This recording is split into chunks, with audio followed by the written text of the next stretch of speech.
Do we have expectations of what these golden years would be like?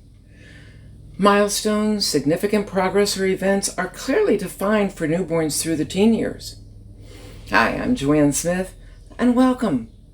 We've noticed our milestones tend to be senior discounts, early full or delayed Social Security, that's a hard one, Social Security, Medicare eligibility.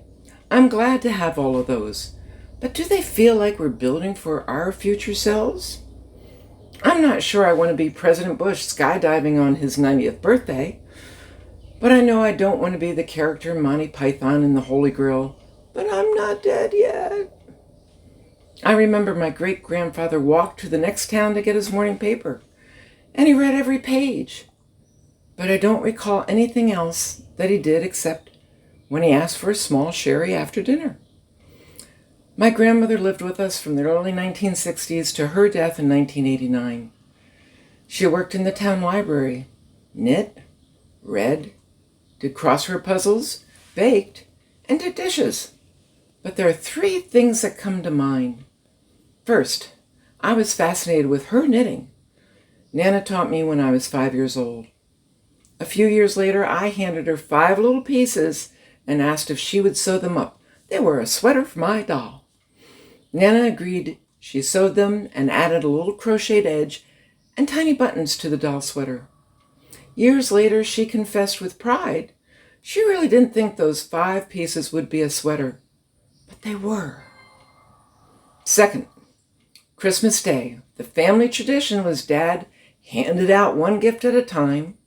The bows, paper, and boxes were saved, and we all watched the recipient unwrap their gift. He usually rearranged the presents by recipient.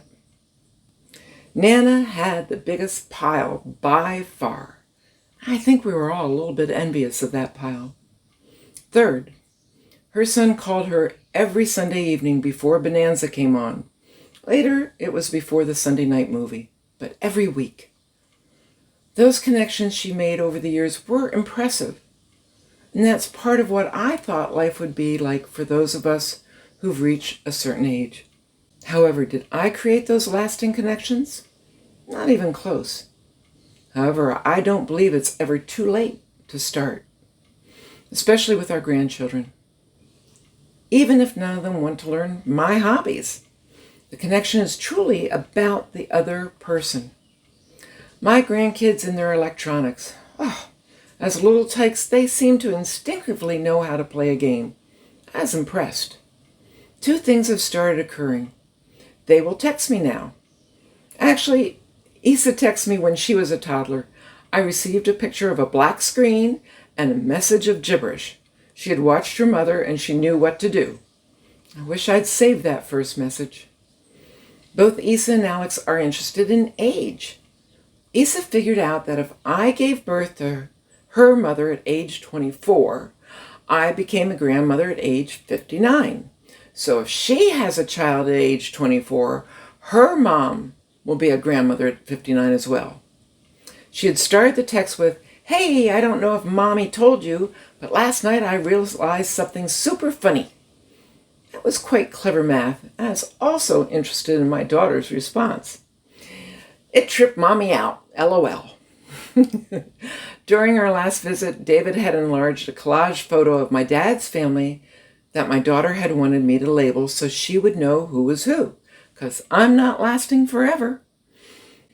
As I was creating a key on who the relatives were, grandfather and my step-grandmother, Dad and his siblings, their spouses and children, Alex made the comment that there were actually more children, and those children now had children. Alex was right. However, I can't change the collage photo. He is quite interested in generations.